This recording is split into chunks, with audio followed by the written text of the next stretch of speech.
Pinan ng dahil sa selos.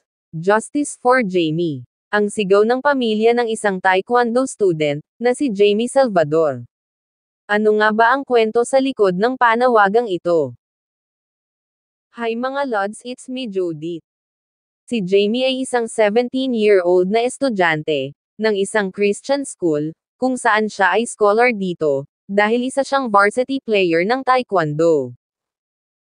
Ayon sa ina ni Jamie, February 26, kaarawan ni Jamie, ay dinalaw ito ng kanyang boyfriend, sa kalagitnaan ng training nito sa taekwondo. Ang nasabing boyfriend, ay may dala umanong bulaklak at pagkain. Sa ginawang ito ng boyfriend ni Jamie, ay kinilig ang mga kapwa nitong estudyante. Subalit ang coach ni Jamie naman, ay tila hindi ito nagustuhan.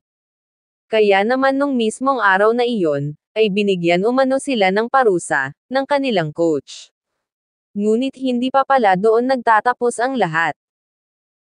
Kinabukasan February 27, ay inutusan umano si Jamie ng kanyang coach, na labanan ang isang lalaki na tumitimbang ng 70 kilos, at isang black belter. Samantalang si Jamie ay tumitimbang lamang ng mahigit 40 kilos, at isa lamang yellow belter. Ang isang yellow belter ay nagsisimula pa lamang, samantalang ang black belter ay bihasa na. Wala umanong magawa si Jamie, kundi ang sumunod sa utos ng kanyang coach, dahil ayon dito, ay para iyon sa taekwondo. Sa kumakalat na video ng kanilang laban ng lalaking black belter, ay makikitang ilang beses na tinamaan si Jamie sa iba't ibang parte ng katawan, karamihan ay sa ulo. Dahil sa sparring na ito, ay nagtamo si Jamie ng matinding pinsala, kung saan nawalan siya ng malay, at sinugod na sa hospital. Makikita sa litrato, kung gaano katindi ang natamong pinsala ni Jamie, kung saan sumailalim pa ito, sa nose alignment operation. Ngunit selos nga ba ang dahilan? Sa pahayag ni Jamie, ay tila may gusto sa kanya ang kanyang coach. Ayon kay Jamie ay hinahatid sundo siya ng kanyang coach.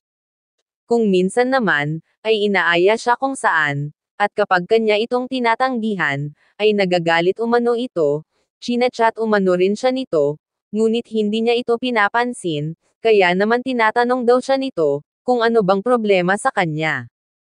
Ito nga ba ang dahilan, kung bakit siya inilaban nito sa isang black belter? Sa ngayon ay nagpapagaling na si Jamie, at humihingi naman ng hustisya ang kanyang pamilya, dahil ang nasabing coach, ay malaya pa rin umano, na nagtuturo sa eskwelahan. Ano ang masasabi nyo rito?